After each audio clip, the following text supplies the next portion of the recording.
23rd day, Upper Wind Month, 1 CE. Rivulets of frigid water ran down the scales of Ilishnish's neck as her head surfaced from the waters of her lair. A low growl filled her throat as the scent of an intruder filled her nostrils. She silently glided through the water, sensitive to any sign of movement in her surroundings. Ilishnish came ashore and slipped into the tunnels of the icy island in the middle of the underground lake. She made her way through the twists and turns towards the central chamber wherein her precious hoard lay. Along the way, she looked into a side chamber. Hegenmil. Hi. Her brother leapt up in fright, smashing into the ceiling 10 meters overhead. He came back down with chunks of ice raining all around him. Ilishnish watched him roll around in chaotic confusion. "Did you shrink?" she asked. "What? Shrink? No, I've lost weight." Hegenmil looked less like a scaly white nook with wings and more like a proper frost dragon, or at least he was about a third of the way there. Her gaze went to the loose folds of his belly. Hegenmil righted himself and sat back down. Please don't look, sister. It's embarrassing." "When did this happen?" "While you were away. Lady Aura had Lady Shiltir book my schedule full of express flights. They were merciless. I thought I was going to die." Ilishnish wondered whether his express flights were express at all. He was slower than a fly spell in his previous state. "If they're working you so hard," Ilishnish said, "then do you really have time to be lazing about at my place? The new route I've been doing goes nearby, so I usually check in to see if everything is all right here. Since you've been away and all, my room in the aviary was getting crowded as well. I've been moving all of the things I finished reading here. Since we always passed books between us back then, I figured we could keep on like that." "I don't mind. Are you storing the rest of your treasure in here too?" "I'm keeping that at my place in Iranthal." Ilishnish clicked her tongue. "Oh, that's a very human-like expression." "So," Ilishnish said, "are you coming or going from wherever?" "Going. There's no point in carrying all those books there and back again." "In that case, I'm coming with you." "You are?" "Mother was talking about it, so now I am curious. Besides, Lady Shiltir likes dispatching me to places that I've never been to before. This time I'll be one step ahead of her." The evil little vampire wouldn't catch her off guard so easily now that Ilishnish had seen more of the world. The Ilishnish of today was better than the Ilishnish of the past. "Oh, by the way," she said, "this is for you." She stuck a fork claw into one of her infinite haversacks, producing a small book. Hegenmil received it and held it up to his right eye. "The definitive guide to the Azalisia Mountains. I thought you were supposed to get a souvenir from the Empire?"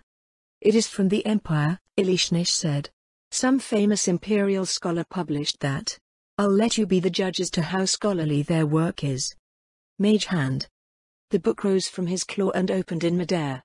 Ilishnish's tail lashed over the ice in irritation. As usual, she couldn't figure out how he was casting the spell. "Oh, speaking of scholars, sister," Hegenmil said, "I have a new part-time job." "You were complaining about being nearly worked to death just now." "I was, but this job is much less likely to have me drop dead from exhaustion. I'm instructing classes at the Azure Sky, Iron Fist Institute for Promising Young Children.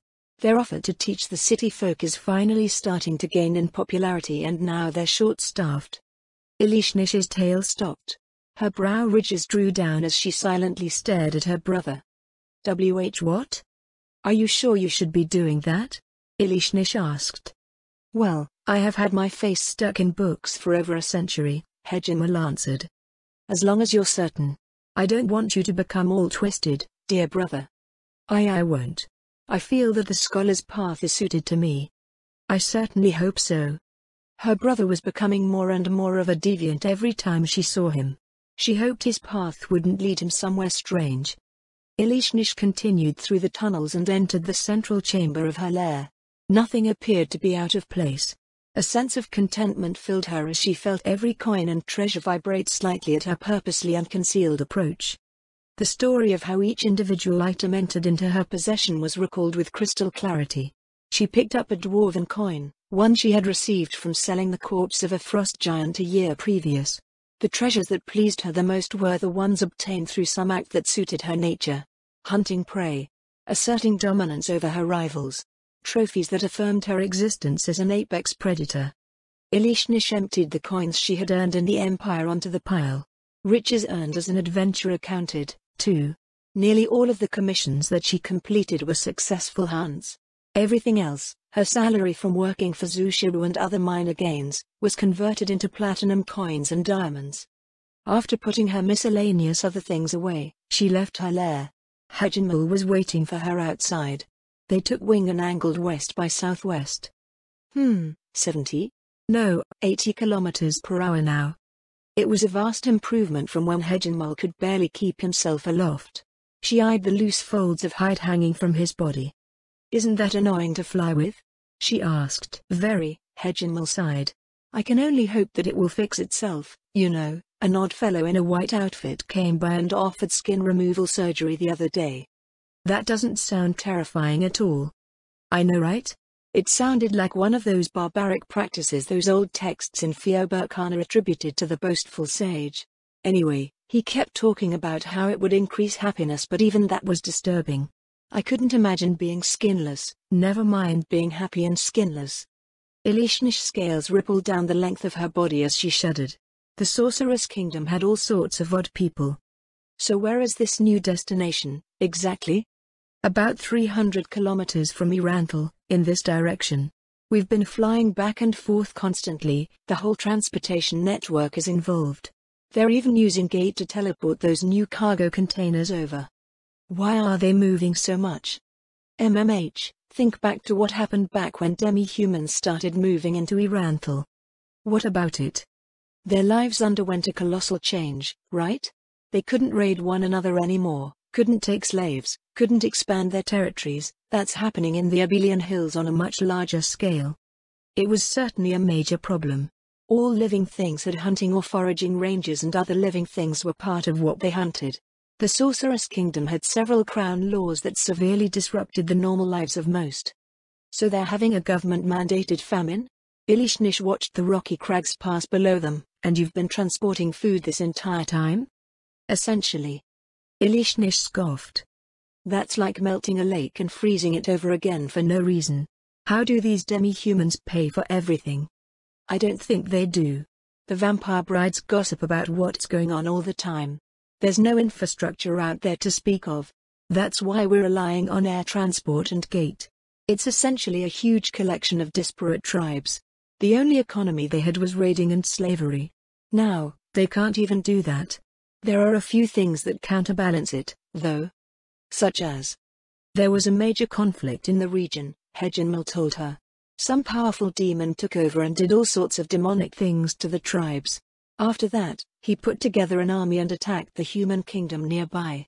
Millions of people died. Oh, that's lucky for them. I know, right? Wait, are the humans of that kingdom really so powerful? Most of the ones I've seen in the Sorceress Kingdom and the Empire aren't much stronger than a goblin. Barring the weakest of them, demi-human races were generally more powerful than humans in some way. A demi-human army would probably wreak havoc on human countries. Ah, that's right. The demi-human army wasn't very large. Roblé lost 2 million people in its northern half, but the southern half survived unscathed. It wasn't just the war that killed demi-humans, though. It was the demons who took over the Abelian Hills for over a year. There isn't any proper accounting due to the chaos and destruction, but some claim that the demi-humans of the region suffered just as many losses in that time as the humans did during their war. Still, if they hadn't died then, they'd be facing mass starvation now with the Sorceress Kingdom's laws in place. There's one thing I don't get, though. What's that? The Elder Liches always go on about efficiency, productivity and all that. Sorry, sister, Hejinmul said. I'm not familiar with those things. The Sorceress Kingdom is giving away resources doing this. The demi-humans can't pay, right? That makes it a loss for the Sorceress Kingdom. Where are they getting all of the food you've been transporting, for that matter? I have no idea. I do know that it's a wide assortment of demi-humans, though. Watching all that food get handed out makes me hungry. They crossed over the spur of rocky peaks jutting south from the border ranges. A river coursed along the base of the forested slopes on the other side. On the opposite shore of the river was an arid grassland. Beyond the grassland was a vast expanse of sparsely forested hills.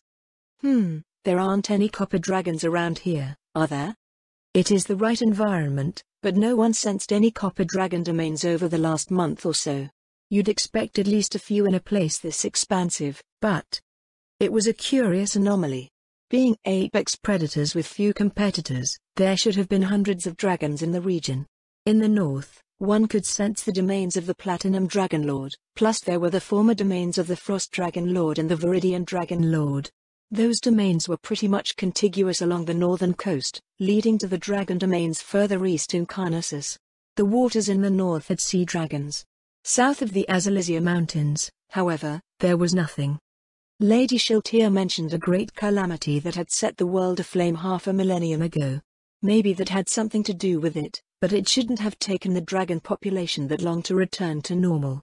A few centuries would see tens, if not hundreds of thousands hatched, though that didn't take into account how many would probably survive to adulthood.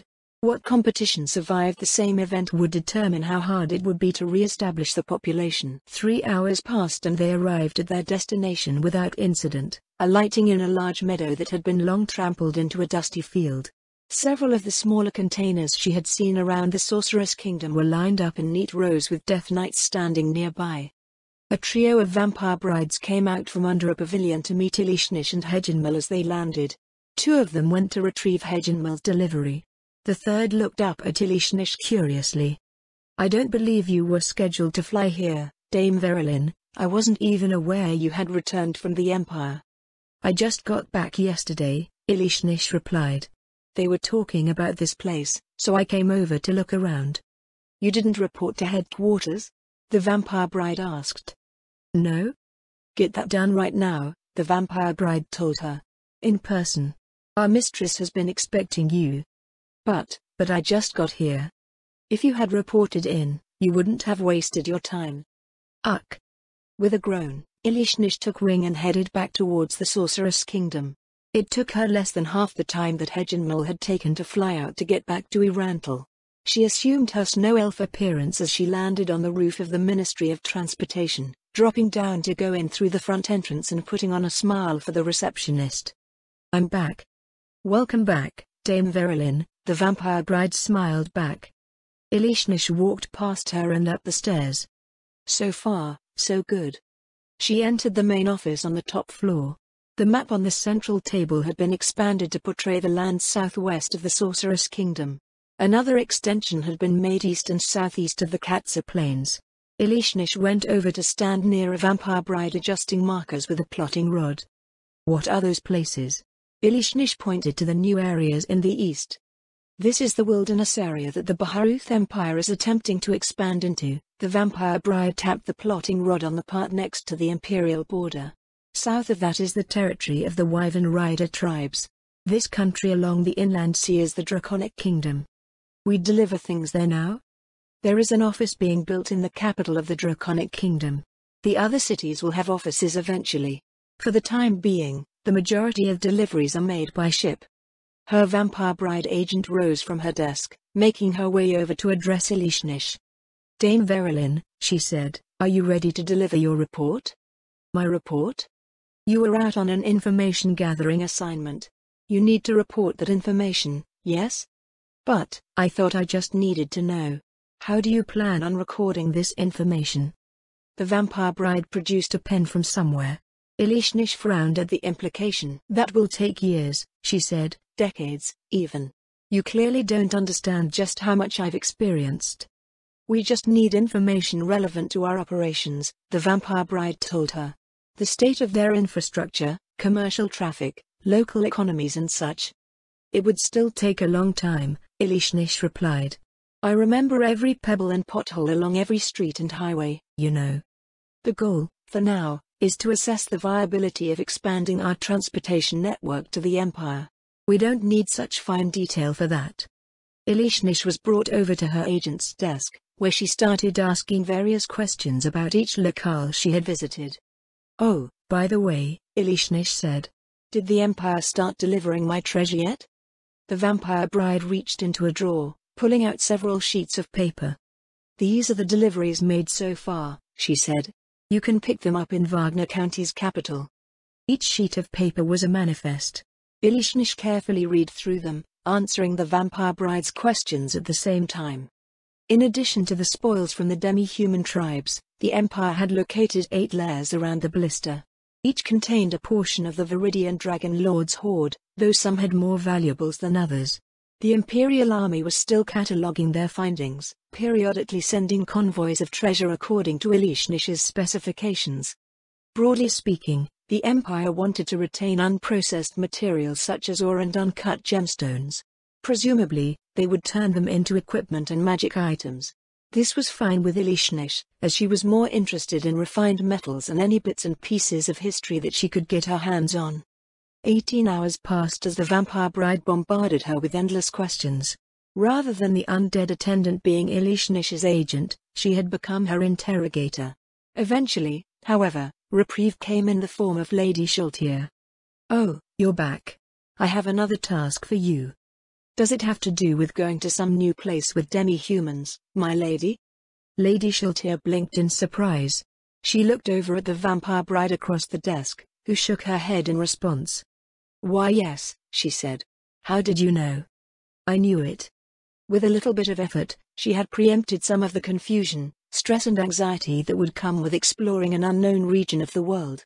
She mentally went through all the features she had seen from above the Abelian hills, ordering them according to how interesting they looked. As a bonus, it was less than 2 hours from her lair, so she could explore things at her leisure. Since it was an undeveloped wilderness, there wouldn't be many unfamiliar things to figure out. "Never mind that," Ilishnish smiled. "When would you like me to go?"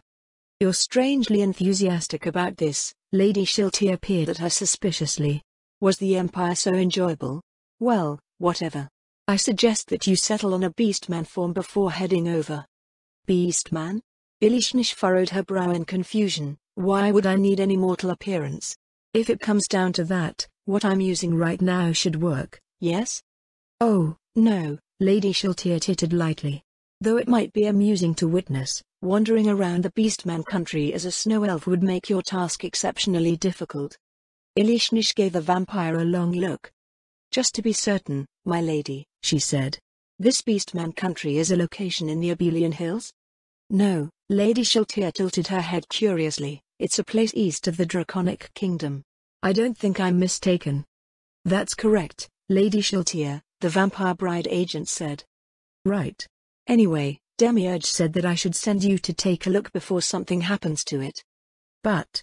Ilishnish turned her head to look over at the map on the central table. "It's not even on our transport map." "Well, we wouldn't need you to investigate the country if we already knew about it," Lady Shiltier said. "Once you're done with your report here, make your preparations and head on over." Lady Shiltier left the office with a satisfied look on her face, leaving Ilishnish dangling over a yawning chasm of doubts and fears. What sort of beastmen lived in the Beastman country? What if they ate dragons? Ilishnish mentally reached out for Lady Zaradnik, but she was out of range. She then physically reached out across the desk and grabbed her agent by the shoulders. "Help. What do you require assistance with?" "What do you think?" Ilishnish cried. "I don't know anything about this place." "I'm afraid I don't know anything either, Dame Verilyn." A whimper passed between Ilishnish's lips. The vampire bride responded with her characteristic polite mask. "So I'm not being sent with anyone?" Ilishnish asked. "There isn't anything specific I have to do?" "I believe what you've been doing is fine," the vampire bride said. "As for traveling companions, sending humans and such wouldn't work." "So much for that." Traveling with others was convenient in the sense she could observe them interact with the locals, allowing her to familiarize herself with the way things worked in any given place. It was annoyingly ironic that she would desire company as a naturally solitary frost dragon. After another full day of interrogation by the vampire bride, she left the Ministry of Transportation, feet dragging over the cobblestones of the Central District. She tried distracting herself from her worries by heading over to the Adventurer Guild headquarters. Maybe they would have something nice prepared for her work in the Empire. After assuming her human appearance, she went around the fighting pit that they had built. A half-dozen pairs of iron and silver rank adventurers were hitting each other with swords, screaming out an assortment of words as if it would make their attacks more effective somehow. Inside the entrance, she found Winner stationed at the front desk. "Shiva," the guild receptionist smiled. "Welcome back." Thank you, winner, Ilishnish smiled back. It's been a long trip. Is the guildmaster in? He's up in his office right now, winner said. I'm sure he'll be happy to see you. On the way up to the guildmaster's office, she passed a group of battered-looking silver-ranked adventurers. They stared and whispered to one another after she'd turned up the next flight of stairs. Of course, she could still hear everything they said. Why are humans so obsessed with breeding? No, it's not even that, it's the act of breeding. They often seemed to prefer if nothing was produced. It felt terribly pointless to her. Why waste energy for nothing? Guildmaster Ironsack was idly brushing the feather of his quill over his jaw when she appeared at his office door. The male human appeared to have bulked up over the winter. The muscles of his arms, legs and torso were firmer than when she had last seen him. Shiver, he nodded. How did it go? I went and did as you and Ishpan asked, Ilishnish said.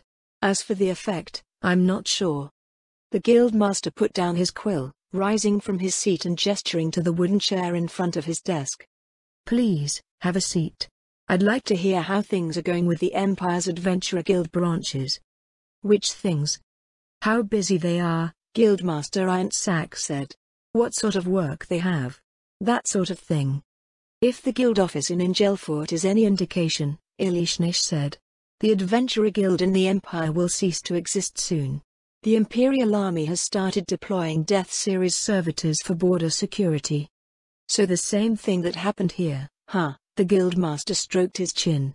Where did they say they would go? Carnassus, mostly. Some team by the name of Silver Threadbird left the Empire for the City-State Alliance and many adventurers intend to follow their lead. Damn, the Guildmaster thumped a fist against his desk. I was hoping something like that wouldn't happen. The local adamantites would have a lot more sway over them. What did you end up doing? I took 2 or 3 commissions a night, starting with those that had been left unfulfilled for an extended period. Ishpan said to leave commissions under Mithril alone so she wouldn't anger the local adventurers by taking all of the work, which she mostly did. Lower rank jobs didn't pay as much, anyway. 2 or 3 commissions, Guildmaster Ironsack gaped.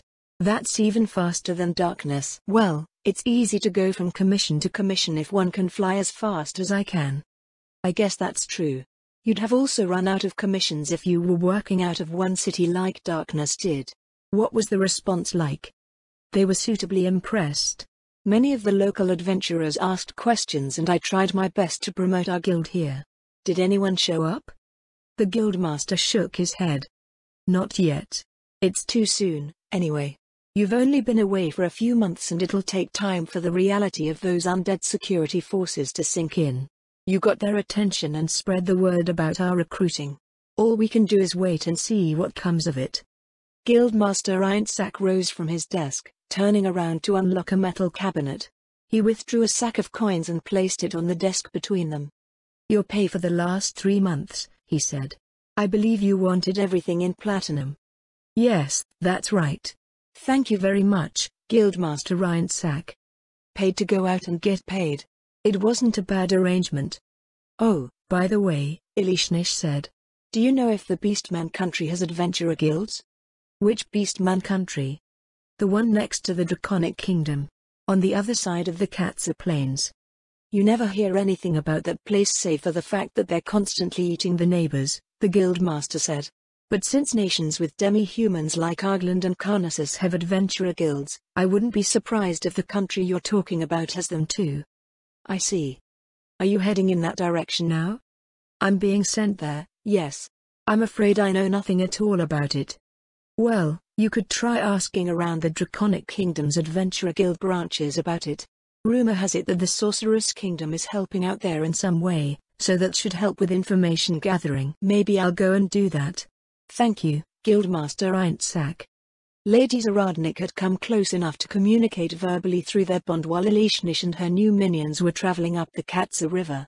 She had shared plenty about her experiences with the Beastmen in the Draconic Kingdom.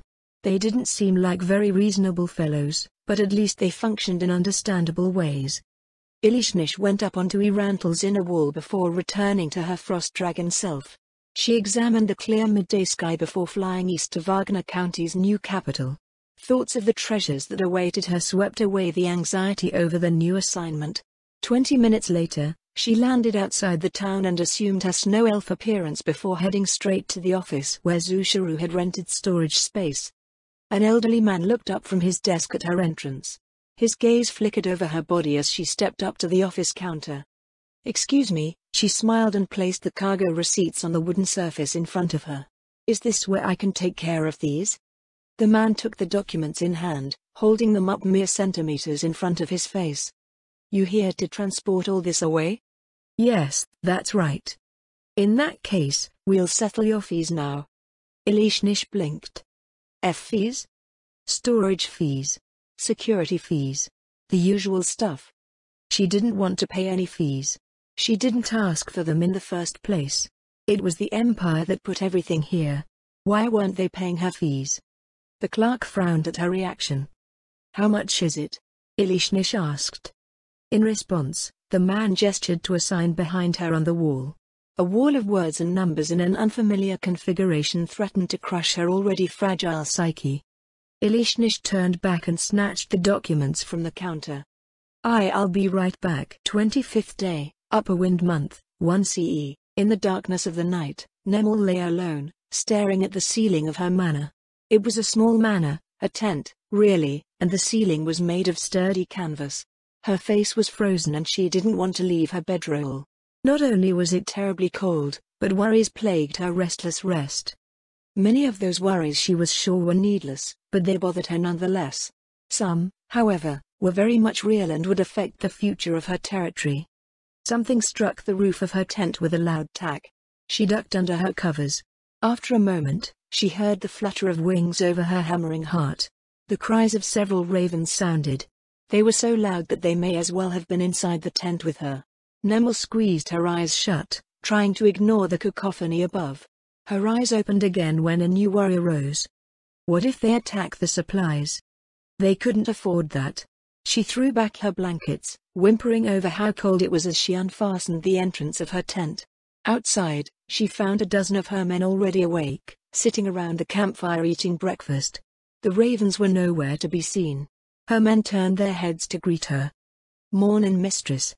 Their greeting trailed off into silence. The gazes of the men slowly slid down her figure. Nemel frowned and looked down as well. Then she let out a screech and ran back into her tent. A half hour later, she came out again, fully dressed for the day. The men at the campfire were gone, replaced by a different set of men. "Mornin', Mistress Nemel." "Good morning," she put on a friendly smile. "Everyone's up so early." "No, ain't so early as that. Just seems that wake is half the sky is mountain." She checked her pocket watch. It was 5 minutes past 6. She was used to getting up around 4 when she worked in the highway patrol, but the months of working with Zushiru's caravan, which took advantage of the late crowds, had broken the habit. Her gaze turned eastward, trying to catch a glimpse of the dawn through the tall conifers. They were in the shadow of a mountain range that ran from north to south, so that meant they would have less sunlight overall. It would be colder than expected as a result. How would it all affect their future crop yields? Nemel went over to a row of structures on one side of the camp. Their wooden frames were made out of small tree trunks and thatched over with layers of freshly cut pine and spruce branches. 2 of them sheltered their supplies from the rain. Another was being used to dry firewood. The last was a temporary workspace. A few woodcutters were stripping down small branches and weaving them into wattle panels. Dozens of them had already been filled with daub and were drying around a nearby fire. "How many storehouses will be finished today?" she asked. "These 4 we got started yesterday will be done today, Mistress Nemel," one of the woodcutters replied. "The big workshop is next. Rangers say they need a smokehouse soon." Though all they had were rangers and woodcutters, there was still plenty needed to properly accommodate their work. "How are you feeling so far?" Nemel asked. "Feeling? Good, I guess. Everything we're doing's becoming something. It's satisfying to see it all come up, even if it's temporary." "Now that we've gotten started," Nemel asked, "is there anything that you need that you hadn't considered before?" I can't think of anything offhand. We got everything we need to turn everything around us into the other things that we need. Just need to work. Oh, all these stumps are going to be annoying as hell when the time comes to clear 'em away." "They are?" Guess we never had to deal with it back on Lord Grant's land since it's already nice and tamed. A bunch of us tried pulling one up while you were away yesterday and we couldn't get it to budge. Maybe you got some magic for that? She thought back to what she had seen and studied. The Imperial Army's engineers did all sorts of things related to civil engineering and public works. As far as she knew, however, any magic that they used only saved time by emulating labor. They didn't wiggle their fingers at a tree stump and make it go up in a poof of smoke. That would be wasteful, anyway. I'm a war wizard, Nemel said, but I can't blast tree stumps out of the ground. Ida might have an answer. Ida specialized in transmutation school magic, though the reason that she did was tragically stupid. In their rising desperation, Ida's magic-illiterate parents latched onto the fanciful notion that their magically gifted daughter could learn spells that could turn lead into gold or rocks into gemstones. They demanded that she study such spells, somehow not understanding that gold and gemstones would be worthless if such spells existed at low tiers. Their young daughter was burdened with an impossible task that she could only try her best to make progress in. When her parents finally gave up on the idea, they decided to recoup their costs by pawning off their failed investment. I'll ask her, Mistress Nemel, the woodcutter said. Where is she, anyway? Nemel looked around, then went over to Ida's tent. The entry flap was still tied shut from the inside. Ida? Ida? He, stop, that tickles. A frown crossed Nemel's features. Ida? Is there someone in there with you? There had better not be. Nemel didn't want to stick her nose into their private matters, but if they started sleeping with the settlers, it would set an unacceptable premise. That premise could only result in something crazy if there were 4 women and 100 men by the end of summer. She was already vaguely wary about their situation as it was. Another giggle rose from inside the tent. Nemel pointed her finger at the sealed tent flap. Knock. The rope holding the tent shut unfastened itself. The tent flap fell open, revealing Ida, who was sleeping in a very unladylike position. She was belly up and bow-legged, looking like an upside-down frog. Her linen nightgown was hiked up above her midriff and a hand scratched her belly. A trail of drool leaked from the corner of her smiling mouth. How is she not frozen like that? He. Ida. The woman jerked awake. She took a deep breath, peering through a crack in her eyelids. What? Why is it so cold? Ida groped around, pulling her blanket over her body. Her breathing grew soft and regular. Ida. Ida groaned. Nemel grew annoyed. Ida, wake up already. But it's still dark out. It's already 6. We have work to do. 6. But we're not traveling anymore. 8 is decent. Captain. Get the sack. Ida sat bolt upright, eyes wide. I'm up. Please, not the sack. Nemel stared at the woman's absolute state of panic. She was starting to wonder what went through their minds when she mentioned sacks. A while later, Fenrose, Elise and Ida were sitting on a log in front of the fire, meekly eating breakfast across from Nemel. The men were already off to work, clearing more space for the base camp. She eyed their dark surroundings. The lighting would be poor until 8 or 9. How much were they selling those magic lights in the harbor for again? Nemel asked. 8 imperial gold coins, Fenrose said. I think the commoners here are wealthier than my parents ever were. 8 imperial gold coins could support a rural family of 2 adults and 3 children for half a year. Or cover the costs for a season in the city. Either way, it was an astonishing amount and the people here were casually throwing money around like that for luxuries. We need to bring that thing up with our people, Nemel said. We can't go on as planned. We actually could, Elise said. It's not just timber prices that are depressed here, grain and metalwork are too. We can still achieve a higher quality of life here than in the Empire even if we don't use the undead. But think of the progress we lose out on, Nemel said. Don't tell me you're satisfied with the bare minimum. The 3 women stared across the fire at her with blank looks. Nemel sighed. Maybe that was their parents' fault too. Everything they shared with her pointed to an acceptance of the status quo. No, maybe it was more accurate to say that they were brought up desperately working to preserve their former status quo. The people here were already going to do better than most, which, in their minds, was more than good enough. But did anyone really think that way? It was true that most people had to settle for their lot in life and live within their means at some point, but she didn't think that anyone would pass up the opportunity to improve their situation if it was made available to them. For Nemel's part, she was raised to constantly improve. Her family wasn't obsessed over it, but they sought to advance their magic item business and expanded House Grant's library of spells. Opportunities to enhance and optimize the operations of their already developed land were rare and costly, and one like this would be seized without question. Seeing Fendrose and the others turn up their noses at the chance felt crazy to her. Her common sense was apparently not common sense at all. At least between them. She never imagined that they could think so differently, being of the same age and attending the academy together. "Do you really believe that the men will be satisfied with that?" Nemel asked. "Do you really believe that the men will go along with the idea?" Elise asked back. "There might not be any temples here, but they all worshipped the Four." It was a valid, yet stupid concern. In the Empire, the nature of created or summoned undead was a major point of contention.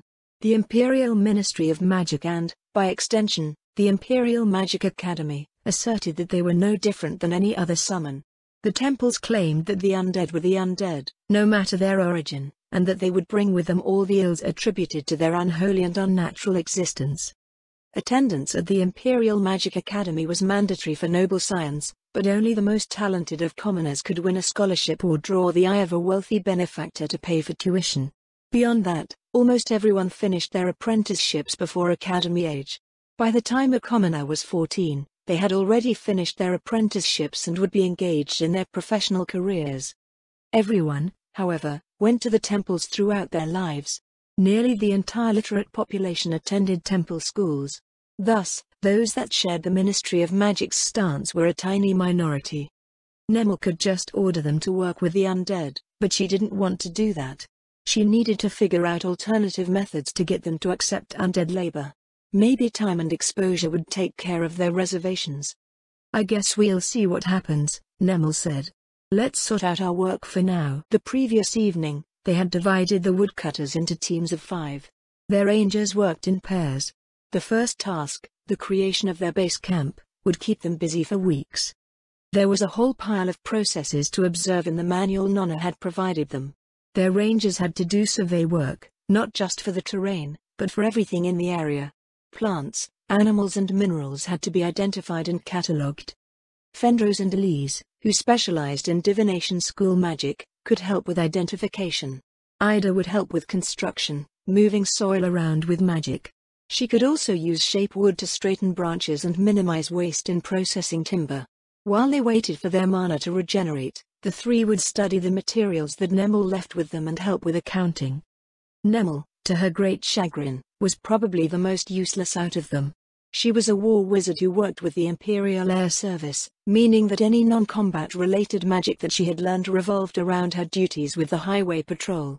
Those spells also included many of the identification spells that Fendrose and Elise used, but, since they were specialists, she left it to them.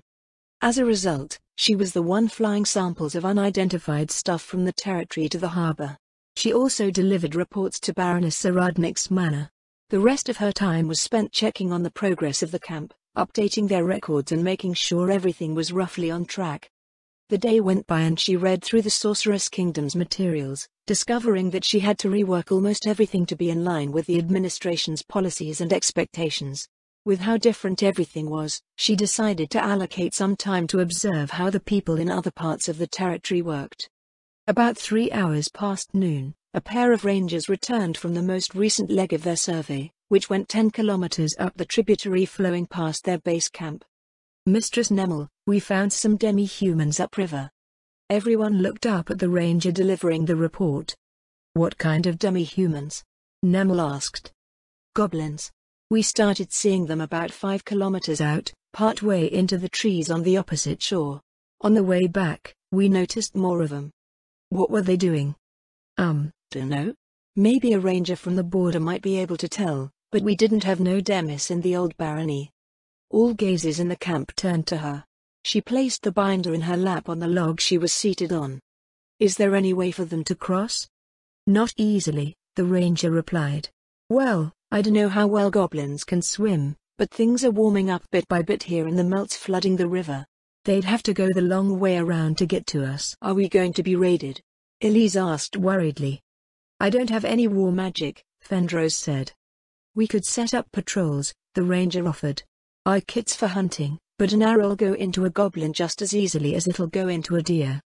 Wait a minute, Nemel said. We can't start killing and eating the neighbors so suddenly. The ranger blinked. Eating them, Mistress Nemel? I mean being violent. We can't just go out and attack people for no reason. Even if they were allowed to fight and eat each other, there must be something that kept the area from erupting into a perpetual state of warfare.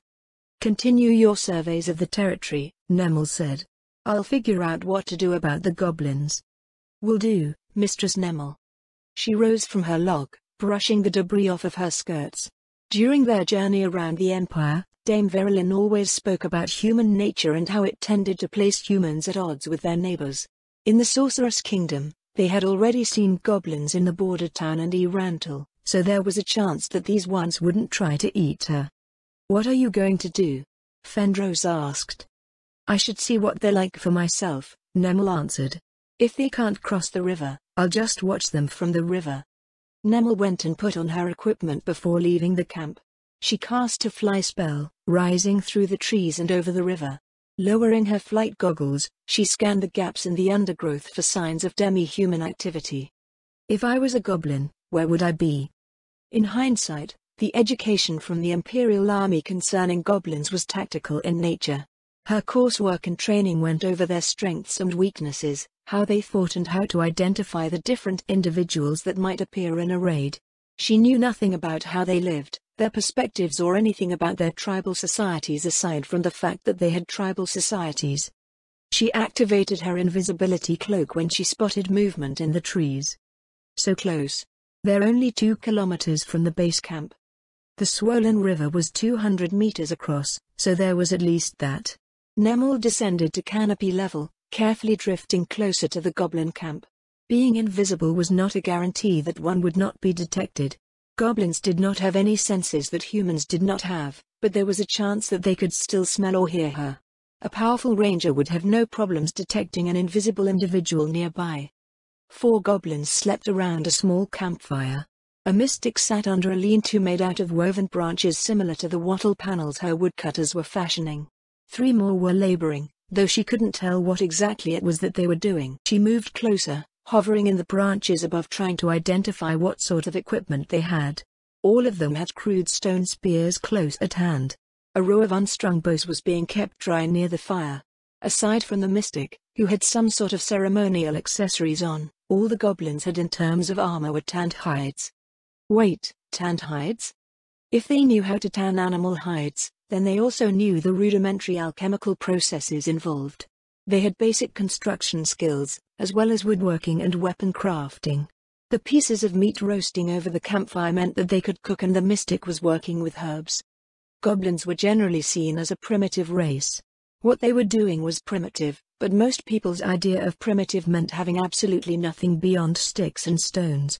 The goblins below her had all of the basic skills required to eventually build villages and towns, so why were they living out in the wilderness with barely anything? Nemel flew away with a strange new puzzle to think about. She examined 3 more goblin camps, seeing more of the same. Upon her return, Fenrose, Elise and Ida got up from around the central fire to see her. Nemel, are you all right? Fenrose asked. Did you get into any fights? Ida trembled. I didn't go out to fight, Nemel furrowed her brow. I don't think we need to worry about them for now. Are you sure? Elise looked in the direction of the river. I'm pretty sure, Nemel said. First of all, they don't look like they're preparing to fight, it just looks like they live there. Secondly, it's freaking cold on this side. Their side is warmer. It's green and there are animals everywhere. The goblins use campfires and clothing to stay warm, so I can't think of any reason why they'd want to come to our side. She was starting to grow jealous of the goblins because of that. Hopefully, Dame Verilyn's territory would get nice and warm soon. Did anything happen while I was away? Nemel asked. The rangers brought a deer in, Fenrose said. We're using all of our mana to summon salt and lime for them now. Nemel nodded. Hides and meat both needed to be cured. With the price of almost everything else being so low, what her rangers brought in would be the territory's most valuable exports. What else? We've packed today's survey samples in the crate for you to take to the harbor, that's about it. Was it already that late? It was. With so much to do, time was flying by. Nemel flew off to the harbor with the crate. This time, an aerial patrol didn't intercept her. I've been using too much mana on flight magic lately. If she went by the rates for magic in the Empire, she was burning through several silver coins worth of mana every day on fly alone. It was convenient to get around quickly, but it wasn't necessary now that she had a feel for how to pace out her new job. Since she couldn't conjure commodities like the others, the best use of her mana was to study magic and conduct research. It was something she would have to get used to. The Imperial Magic Academy only mentioned the subject of magic research in passing, as it was something generally reserved for the Imperial Ministry of Magic, or to more bluntly put it, monopolized. However, Nemel's parents conducted independent magical research as a part of their business. She would be able to ask her family for help in getting started. She arrived at Baroness Saradnik's manor, alighting on the street in front of its entrance. 2 Death Knights stood on either side of it like spiky black sentries. According to Dame Gronvidge, these ones are footmen. Nemel Gran, she announced herself. I'm here to submit my evening report from Dame Verilin's territory. The Death Knights exchanged a crimson-eyed look.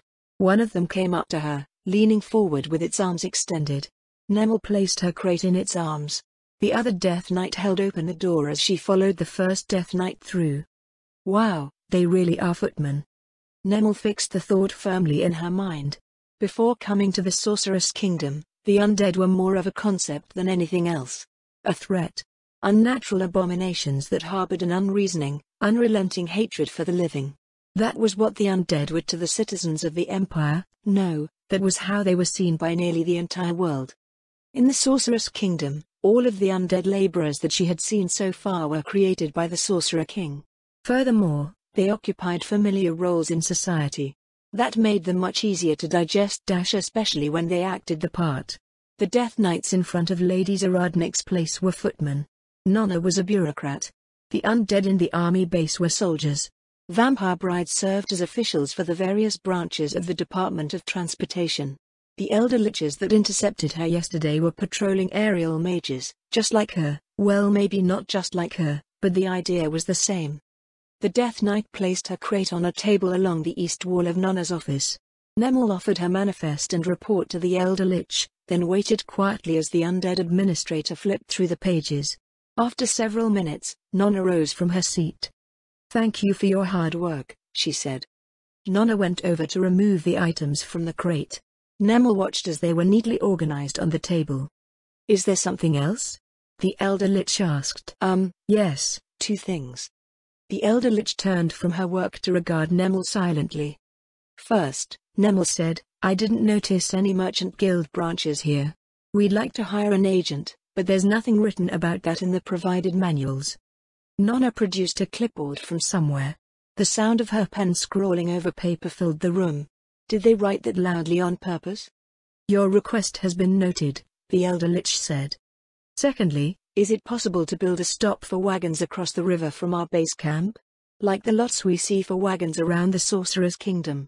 The Ministry of Transportation handles queries of this nature, Nonna told her. Their office is above the Harbour Master's office. I see. Thank you very much. Nemel dipped her head before having the Death Knight footman escort her back outside. The sun had dipped below the highlands in the west, but, unlike villages in the Empire, sleep did not come with sunset. Magical lighting turned the area as bright as our winter's market district. The settlement looked far more active than it had been during the day, with people of all vocations coming out to dine, socialize and shop. Rather than the remote, undeveloped frontier villages described in stories and observed in her aerial patrols, Warden's Vale represented a different sort of frontier. Baroness Saradnik wasn't developing her territory in some effort to catch up to the development of the interior, she was pioneering something entirely new. A concept unknown to the imagination of the region. Nemel wondered who or what it was that had inspired her to do so. She took a wagon to the harbour, meeting with a vampire bride official to make her request. The discussion was short, consisting of her asking and the vampire bride saying okay. There was paperwork of a sort, which consisted of her filling out a blank page with what she wanted and why. 15 minutes later, she was riding a freight wagon south out of Wardensvale. Nemel was instructed to park the wagon where she wanted the new stop to be. The construction crews would come by at some point and turn it into a proper lot. She couldn't help but feel a bit strange over the lack of the usual bureaucratic delay in everything. Her request involved building piers on both sides of the river, which would allow the Death Warrior captain to ferry goods back and forth between Dame Verilyn's territory and the highway. It was a temporary arrangement, as a barge route was projected to start between the upper reaches and Wardensvale in 2 or 3 years, depending on how well things progressed. That being said, it would be crucial for when land development in Dame's territory started to exceed their current capacity to export through the Nara alone. It would also save Nemel mana from flying back and forth every day. Nemel spent a good half an hour figuring out where she wanted the Solita to park its wagon, as she wasn't exactly sure where the future piers would be and thus where the wagon stop should be. After that, she flew across the river and returned to the camp. Ida looked up from her place by the central campfire. "Welcome back," she said. "I'm back. I'm home?" "Does it already feel like home?" Ida asked. With nothing but endless conifers and crude construction, it was a long way from being the developed lands of the Empire that they were used to. Then again, "I don't think it will ever be like the Empire," Nemel answered, "but that's not a bad thing. There are a lot of odd rules and regulations to observe here, but we'll probably end up falling in love with this place once it begins to take shape." Ida looked up at her with a quiet smile. "What?" Nemel frowned. "You're really something else, you know," Ida said. "You're more of a noble than my parents ever were. Or anyone else I've seen really. Except for Lady Zaradnik, and you're more like her than us. Looking back at everything me and my parents did and comparing it to you, it all feels fake. I should apologize too. Back when we were traveling together with Zusharu, we thought you were just like us. You lived in the same world as us, that world where appearances and prestige are everything, where we constantly have to look behind us and endlessly fight for every advantage against people that didn't care whether we lived or died." "Maybe my approach was different," Nemel said, "but I lived in that same world, too." Ida looked down at the carpet of needles at her feet, her smile turning melancholy. "But you didn't," she said. "You really didn't. The way you see things, the way you act. It's all so different. It's like you're from somewhere else, some better place that I can't even imagine. When you talk with us, we hear what you say but we can't see what you do. We can't think what you think. Everything you say goes into our ears and it becomes twisted into our reality. We're just terrible people, Nemel. Do you plan on remaining terrible people?" Ida looked back up at her. "Do you plan on remaining terrible people?" Nemel asked again. "Even when you've moved to the Sorceress Kingdom, when you've come all the way out to the wilderness, is the Empire still reality? Did you leave your heart in our winter somewhere?" Nemel sat down on the log beside Ida, wrapping an arm around her shoulder. "You say that I'm from some different world, but you're wrong. The difference is that my house refused to follow the path that your houses did. That meant we couldn't get ahead like some others and we lived pretty humble lives, but it also meant that we remained free of all the filth choking so much of the Empire and so many of its people. It's not as if we're unique in this, either. There are plenty of others who do the same in their own way. Somewhere in the past, your houses made a choice. That choice affected every generation after that, but it didn't force them to stick to that choice. Now, it's your turn. Your family isn't here. We're not even in the Empire anymore. There's nothing that makes it necessary to remain that way." "You make it sound so simple," I decide. "I don't know how hard or simple it is," Nemel said. "But I do think that a lot of those things you think are terrible don't necessarily have to be. They're just experiences and skills turned in the wrong direction. Changing the direction is a choice that you have to make. No one else can change you on your behalf. And, out here, no one can stop you except for yourself.